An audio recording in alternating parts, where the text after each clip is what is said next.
Kuz, sokinlik fasli. Ba'zan shahar shovqinlaridan uzoqlarga borging, tabiat bilan uyg'unlashib ketging keladi.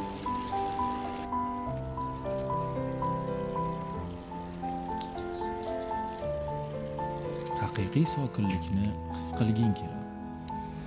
Bu his ayniqsa kuzda seziladi. Sarg'aygan barglarini to'kish hozirligini ko'rayotgan daraxtlarga hademay to'xtab qolishi va butunlay muzlashini sezgandek ohistalik bilan oqayotgan irmoqlarga soatlab termilib o'tirish mumkin.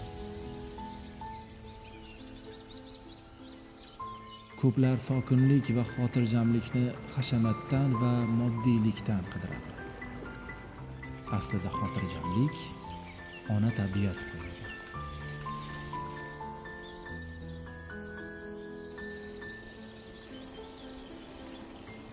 Sokin o'rmon, haqiqiy sakinat maskani.